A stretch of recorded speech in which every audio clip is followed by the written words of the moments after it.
Hello, welcome back to another update as we cover the latest developments in the Israeli-Palestinian war. And we see first off, with the latest developments before the ceasefire, we saw that the Israeli forces were pressuring the Palestinian forces in three different directions. The first one is in the northern parts by the Jabalia camp area, where we, after the ceasefire, have seen a lot of fighting happening in this section directly. We see that the whole Beit Lahia area as well as Jabalia refugee camp are having heavy firefights between the Israeli and Palestinian forces, and the Israeli forces are storming the Palestinian positions there. We also see heavy fighting in the Beit Hanun area here to the northeast of the Gaza Strip, with direct confrontations between Israeli forces and Palestinian forces, which were recorded by the Palestinian forces and released. So we are seeing direct firefights happening between the soldiers on both sides in the Beit Hanun area. And this is the sort of fighting we'll likely see when the Israeli forces reaches the center of Gaza, the Jabalia refugee camp, and the other urban areas here in the northern Gaza Strip, as well as in the southern Gaza Strip when we reach that. But we have to continue in the central parts where, again, prior to the ceasefire, the Israeli forces managed to capture this whole section, closing the gaps between the two sides, and now having control over this area. They're now fighting in the central parts of the Gaza Strip, where we also here are seeing heavy fighting localized around the urban areas within the city. So we're seeing that the areas within the city are actually mostly residential buildings.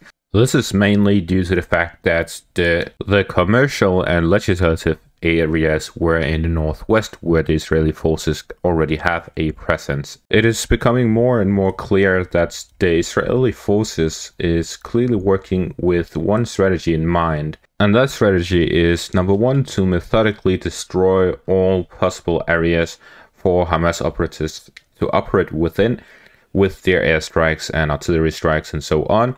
Then they launch assaults with their armored vehicles as well as armored bulldozers, clearing a path for after which there is a combined assault with both armored vehicles and infantry, with armored vehicles transporting the infantry to the front lines and in the areas in between, with follow-up infantry assaults where they clear all of the buildings that they have passed through. So it is a four-step process of destruction, rush, follow up with infantry and other armored vehicles, and finally infantry-based assaults within all the buildings, as we see in videos like this one released by the Israeli forces.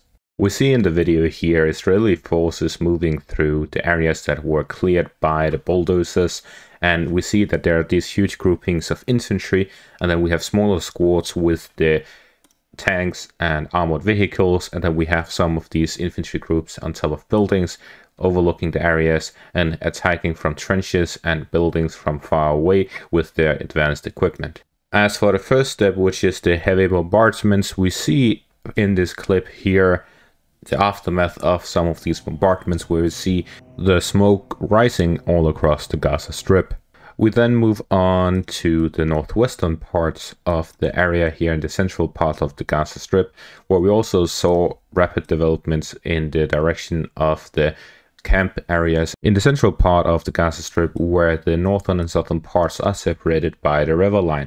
So we see with this that the Israeli forces are about halfway through the operation in the north, and they are trying to continue their separation here in the central parts. At the same time, we saw operations in the southern part of the Gaza Strip, where they yet again separate it into two halves. So we first had the northern separation, where they cut through by the river line and separated Gaza City from the rest of the Gaza Strip. We now see the Israeli forces trying to cut off the southern parts of the Gaza Strip by cutting off the center of the southern part.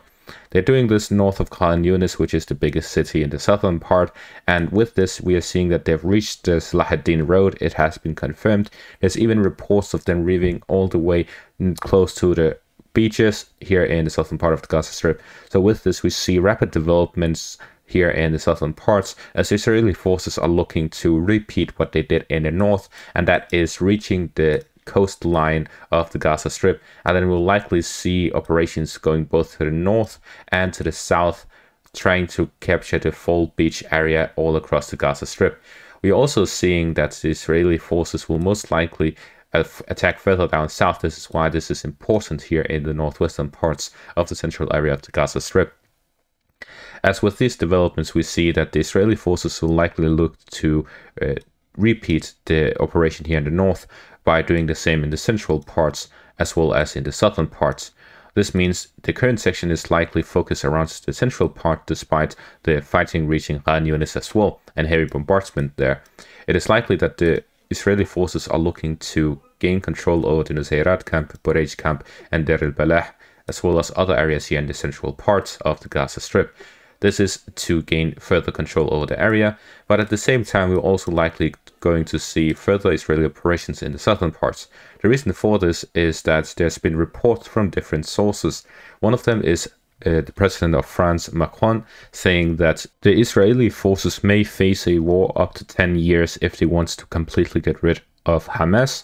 This, however, should not be misinterpreted as something like this continuing for 10 years, but rather than that, a Israeli campaign after which they occupy all of the Gaza Strip, and then there's going to be guerrilla fighting during the whole occupation until either Hamas finishes or Israel stops occupying the area, similar to Afghanistan.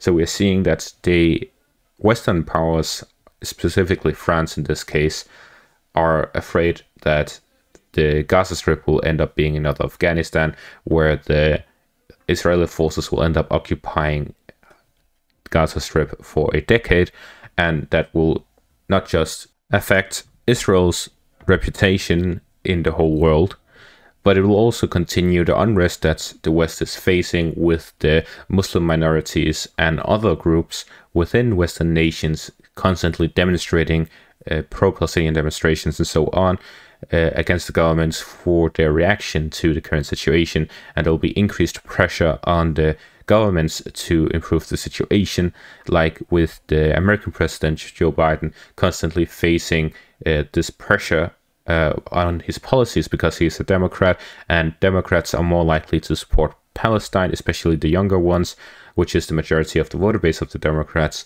compared to the Republicans, who significantly support Israel much more than the Democrats do, as well as any other population group in the whole world, except for maybe Israel among its own population. Naturally, it's not like the Israelis are not facing any military resistance in the Gaza Strip since the end of the ceasefire. We are also seeing this video here, which shows a Israeli soldier being found by Palestinian fighters, after which they ambush him. We also see this clip here with multiple Israeli soldiers, which are also ambushed as the Palestinian forces detect them first and then launch attacks towards them with IEDs. We then move on to this clip here, where we see an Israeli bulldozer acting here in the Gaza Strip, after which it is hit by a Palestinian IED from one of their Yasin rockets.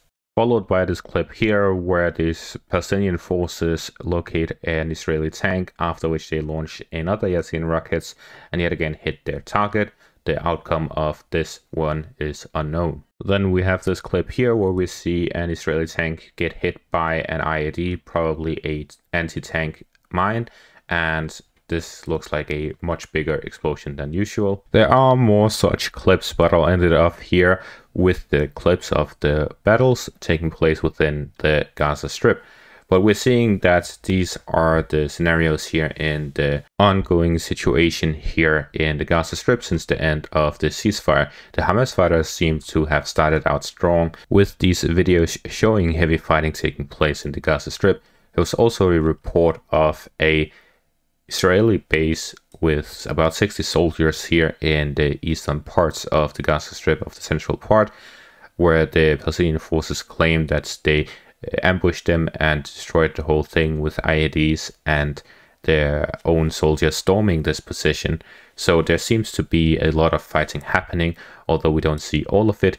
There's definitely heavy fighting taking place, with the Israeli forces significantly outnumbering the Palestinian forces. However, the Palestinian forces are using these tunnels heavily, and this is more a guerrilla fight than anything else. So although the Israeli forces have a significant numerical advantage, the Hamas fighters don't really appear on the front line. They instead appear wherever they want, whenever they want. This is why the clearing of the tunnels mean much more than the destruction of the fighters for the Israelis. And this is why we're seeing that they are in such a hurry to get this over with, because in the end, what they really need to do is be fast. The faster they are and the more tunnels they destroy, the faster this battle ends and the less they have to lose troops, which the total casualty amount so far seems to be unknown, as there's no real reliable information on it, similarly to the Russo-Ukrainian war. Therefore, I will not speculate too much about it. And that is going to be all for this update. Thank you all for watching and have a great day.